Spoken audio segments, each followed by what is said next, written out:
డాలర్తో పోలిస్తే రూపాయి విలువ రోజుకు క్షీణిస్తోంది సార్. ప్రస్తుతం $1 = 94.07 రూపీస్.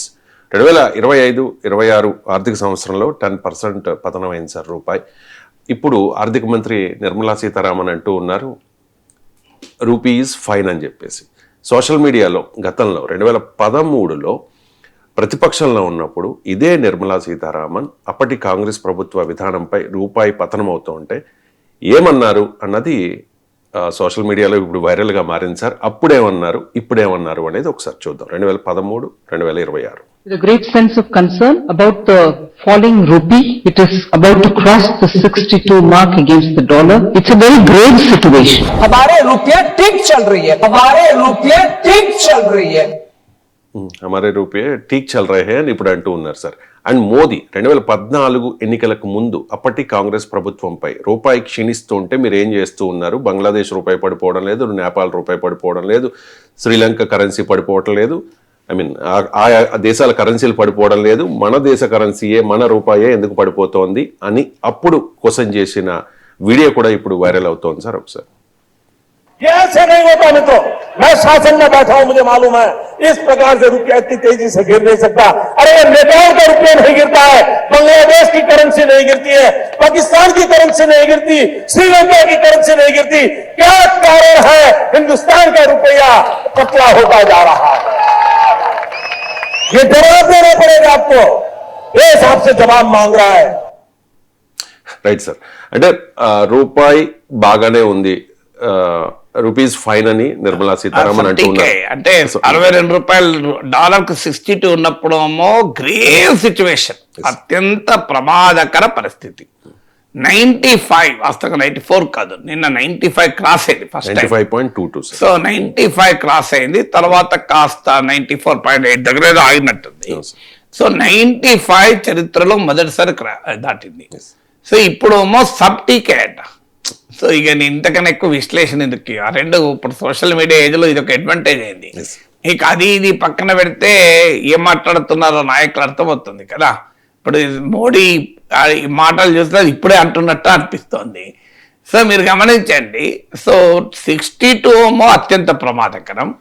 11 ఏళ్లలో 50% ఎబో పడిపోయింది వాల్యూ, మోర్ దెన్ 50%. ఇంత పడిపోతే ఇప్పుడు సబ్ టీకే అంటే ఇప్పుడు ఒక పరిణామాన్ని ప్రమాదాన్ని గుర్తించలేకపోవడం ఇంకా నేరం.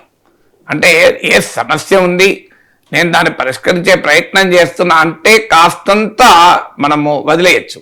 కానీ నేను గుర్తించడానికే సిద్ధంగా లేను అన్నాక ఇక ఆ ప్రభుత్వ వైఖరిని ఏమనాలి? So atleast not even acknowledging the problem. ఎస్ 95 పడిపోవడం చాలా సమస్య నిజమే. ఇప్పుడు ఇది మీకు ఒక్క మార్చిలోనే 3 రూపాయలు పడిపోయింది. జస్ట్ ఈ వార్ మొదలయ్యాక 4.1% పడిపోయింది. మార్చ్ మొదలయ్యాక ఈ వార్ మొదలయ్యాక 4.1% పడిపోయింది. మీకు 7 ఇయర్లో ఇంత భారీ ఒక మంత్లీ ఫాల్ తీసుకుంటే 7 ఏళ్లలో ఫస్ట్ టైం ఇది ఇంత భారీ పతనం. మీకు స్టాక్ మార్కెట్స్ అయితే కరోనా తర్వాత ఇప్పుడు పడినంతకు ఎప్పుడు వల్లే, కరోనా తర్వాత worst fall since Covid. So ఎందుకు జరుగుతున్నది ఇది? దీనికి ఎస్ అంతర్జాతీయ ఫ్యాక్టర్స్ కారణాలు. కానీ ఇప్పుడు నిన్న నిర్మలా సీతారామన్ మనది ఎమర్జింగ్ ఎకానమీస్ కన్నా బెటర్ అని డిఫెండ్ చేసుకునే పని పడ్డది. ఇలా Asia's worst performing currency the rupee. విచిత్రం ఏంటంటే నార్మల్గా డాలర్ పెరుగుతున్నప్పుడు రూపీ పతనం అర్థం చేసుకోవచ్చు, కానీ 2025లో ఇప్పుడంటే డాలర్ కూడా పెరుగుతోంది, వీ కెన్ అండర్స్టాండ్. కానీ 2025లో డాలర్ పడిపోతుంటే రూపాయి పడిపోయింది. That is much more worse. Dollar ఏమో గ్లోబల్ కరెన్సీస్తో పోలిస్తే డాలర్ 10% క్షీణించింది 2025లో. ఆ బలహీన పడుతున్న డాలర్తో కూడా మనం బలహీనపడ్డాం. అది ఇంకా ఆందోళనకరం. సో మీకు ఫెయిల్ అయిన వాడితో పోటీ పడి ఫెయిల్ అయితే ఎట్లా? సో దీనికి ఆన్సర్ ఉండాలి కదా. సబ్ టీకే అనే ఒక ఫైనాన్స్ మినిస్టర్ ఎల్పిజి క్రైసిస్ ఉందంటే లేదు సబ్ టీకే, పెట్రోల్ డీజిల్ క్రైసిస్ వస్తుందా లేదు సబ్ టీకే, జీడిపి దెబ్బతింటది లేదు సబ్ టీకే, జాబ్స్ ఆ క్యాంపస్ హైరింగ్లు నిలిచిపోయాయి, లే ఆఫ్లు పెరిగిపోయాయి, నిరుద్యోగిత పెరుగుతోందంటే లేదు సబ్ టీకే. మరి ఏది ఉంది సబ్ సబ్ టీక్ హై క్యా టీక్ హై లోగోంకో అంటే మీకు టీక్ ఉంటే అయిపోతుందా, మాకు టీక్ ఉండాలి కదా. సో ఇంత భారీగా రూపాయి పతనం అయితే సబ్ టీక్ అయిన ఫైనాన్స్ మినిస్టర్ పార్లమెంట్ వేదికగా డిఫెండ్ చేసుకుంటున్నారంటే ఇక మీరు ప్రాబ్లం ఎక్కడ సాల్వ్ చేస్తారు? ప్రాబ్లమే మీ దృష్టిలో లేకపోతే you are not even ready to acknowledge the problem, diagnose the problem is the treat problem. So మీకు ఏదైనా 3 దశలు: 1 వ్యాధిని గుర్తించాలి, 2 వ్యాధికి కారణాలు తెలుసుకోవాలి, 3 వ్యాధికి చికిత్స చేయాలి. ఈ 3 కదా. ఎక్కడైనా వ్యాధిని గుర్తించడానికే సిద్ధంగా లేకపోతే డాక్టర్ నీకు అసలు ఏ ప్రాబ్లం లేదంటే డయాగ్నైజ్ ఏం చేస్తాడు, ట్రీట్మెంట్ ఏమి ఇస్తాడు? సో మీరు నాకు సార్ ఛాతీలో నొప్పి లేస్తుంది అని వెళ్ళారు, నీకేమైందా వెళ్ళిపో అన్నాడు అనుకో, ఈయన ఆ డాక్టర్ నీకేం ట్రీట్ చేస్తాడు?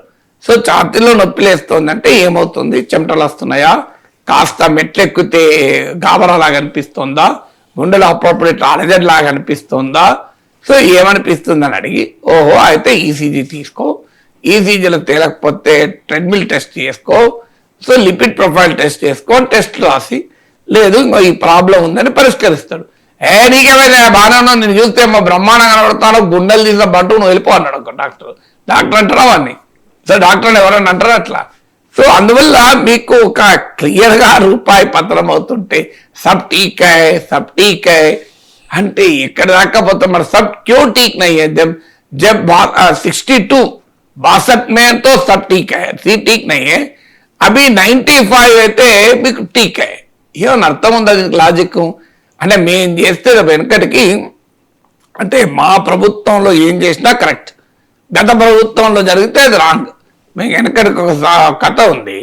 ఒక అత్త బిందె నీళ్లు పట్టుకొని ఇంటి వైపు వస్తూ ఉంటుంది. బిచ్చగాడు ఎదురవుతాడు. ఏంటి అంటే మీ ఇంటికి పోయి వచ్చినామమ్మా, మీ కోడలు ఉండి ఏం లేదని పంపించిందంట. అట్టంటే రా నా ఎంబడి అన్నాడట. ఇంటికి వెళ్ళినాక బిందె లోపల పెట్టచ్చు, ఇప్పుడు వెళ్ళిపో ఏం లేదన్నట.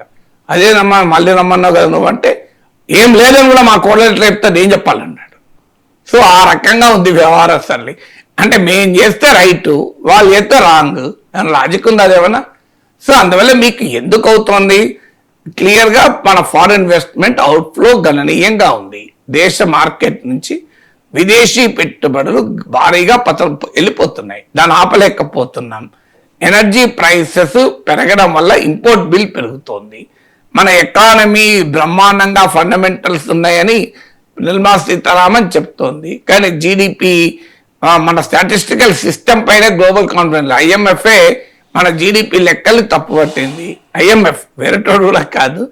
సో అందువల్ల there is something seriously wrong with the system.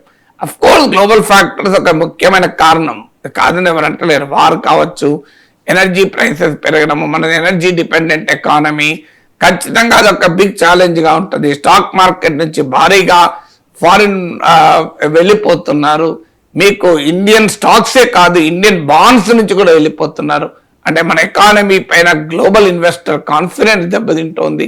ఈ ఛాలెంజెస్ ఉన్నాయి. But at least acknowledge the challenge లేనంత కాలం ఈ రకంగా బాధ్యతారహితంగా సబ్ టీక్ హై సిండ్రోమ్ అంటారు దీన్ని. Sub teak high syndrome. ఈ సబ్ టీక్ హై సిండ్రోమ్ దేశానికైతే క్షేమదాయకం కాదు.